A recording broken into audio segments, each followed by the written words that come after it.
Is anyone here? What did you find? You are listening to Supernatural Confessions.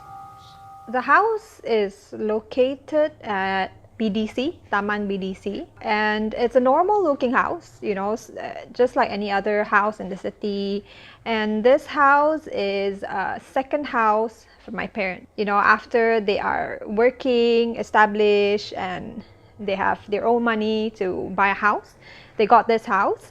And they only got this house when it was my second brother that was born. So there was my elder sister, there was my second brother, there was me, and there was my little brother. It was the four of us. So when my second brother was born, they moved there, and then come along me and my little brother. But along the way, when we were young, my mom always told us about strange happenings in the house, especially when she is pregnant with my younger brother and also me, because that time my elder brother was still a baby. And then she would talk about how there's always strange happenings, like when she was pregnant, in her bedroom late at night, she would see this black cat staring at her at the edge of the bed. The cat is just there doing nothing and just looking at her. But we don't have a pet cat at that time, and it was a new development. So there's possibility that cat might jump in, but it was a gated house, locked, no windows open. This happened a few times according to my mom. And there's also times where she would always have this certain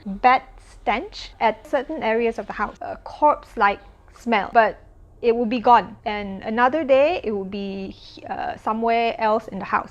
There's also times where my little brother, when he's still a baby, he would cry non-stop late at night, and there's no way to calm him down. My mom, she just doesn't feel easy at the house. But it's the first house that they got with their own money, because the first house that they got was just rented. This second house is officially like their house, so there's no way they want to move out or anything.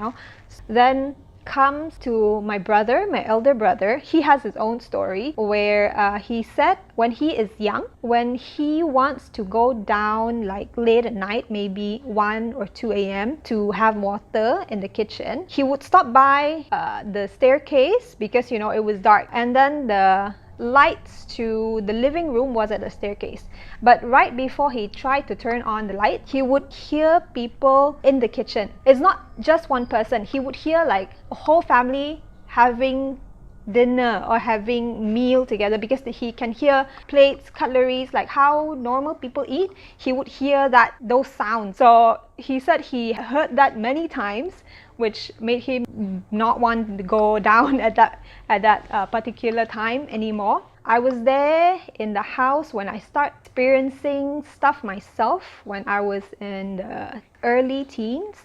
What happened is I somehow, growing up there, I always have these weird dreams, and it was always about this house. In my dreams, there's always elements about this house, like I would dream I was in front of the house. I might have fall in front of the house. There's this tree in front of the house that we always have. I would also dream of being at the backyard of the house. There's another huge mango tree at the back. I always dream of that. And there are countless times where I dream about running away from the house toward the estate in the front. And I can say that this dream has been constant when I was young. And also there's always times where I wake up, my mom will always find new bruises on my legs, and that made my family pretty uneasy, because it's usually me who have it, and it's always on my leg, never anywhere else on my body. After that, there's other occurrences, like I would hear knockings on the door late at night. For me, that part was quite scary, because it was only me and my maid at home. There was my little brother. It was late at night. The house was locked. It was gated. Doors, windows are all closed. But I remember it was rainy. I was at the staircase on a phone call. So what happened was the staircase was facing the door. I heard a knocking once. I did not layan it lah. The knocking got louder, was too loud, once or 3 times like that. Then I ran up. When I ran up, I asked my maid, did someone came? But how did they get inside? The door, the gate is locked. So when she peeped out, there was no one there. It was unexplainable. But the most memorable one is when I was with my maid outside in the wet kitchen. So we have like a dry kitchen and the wet kitchen. So what separates these two is there's a separation of a window, which is also like a glass window, but it's a frosted glass window. If you're at the wet kitchen, you cannot see clearly what's in the dry kitchen, but you can see silhouettes of whoever on the other side is. So what happened that time, it was around 8 or 9 p.m. at night. I was with my maid. She was doing her cleaning. So I was just there, you know, chatting with her. And then at that moment, I saw there was a silhouette of a kid. Why I say it was a kid? Because it was very short. I saw a silhouette of a kid in the kitchen, in the dry kitchen, because I was at the wet kitchen kan. And then the kid was, you know, jumping up and down. So I was wondering, when did my cousin came? I did not hear any sound of anyone came in. So I was wondering, my cousin came, is it? So I did not immediately go to see, to check. So continue talking with my maid. But the kid is constantly there, but there was no sound at all.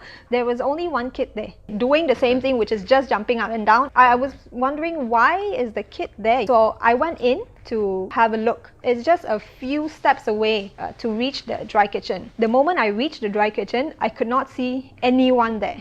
So I went over to my parents who were sitting at the TV room. So I asked them, who came? Did my auntie came? Did my cousin came? They were like, no one came. What do you mean? I was quite surprised because I swear I saw the silhouette there, but I did not mention anything to them. So I leave it at that.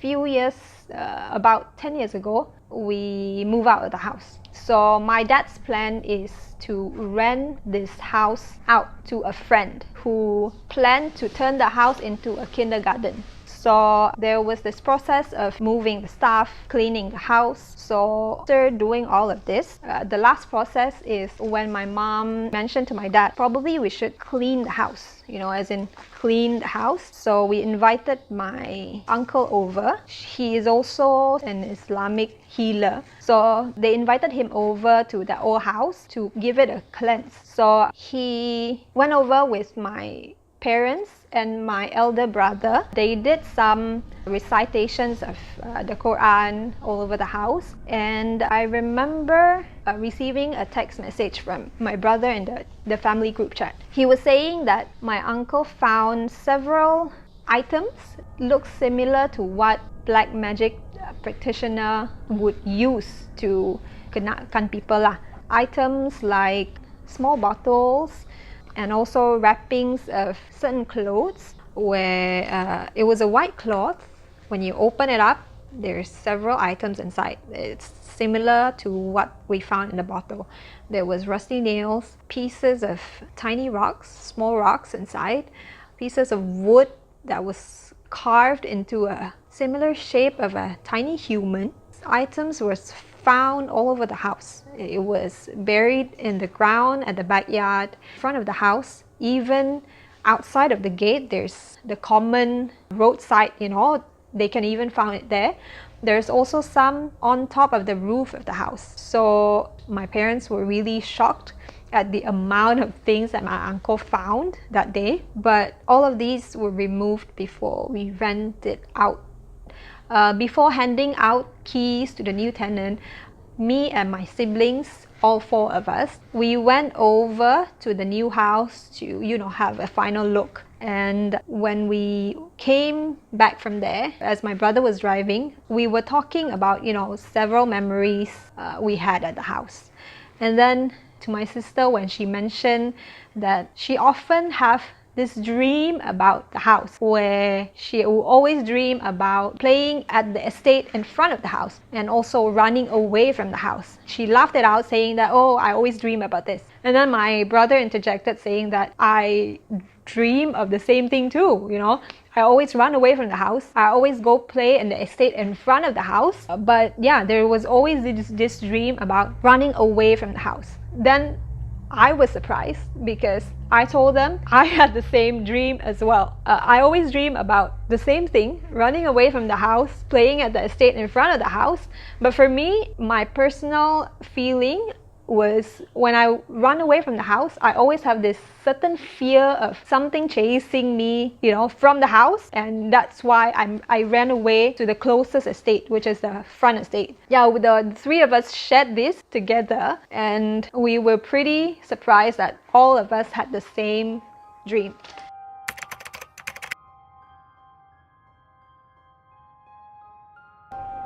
What did you find?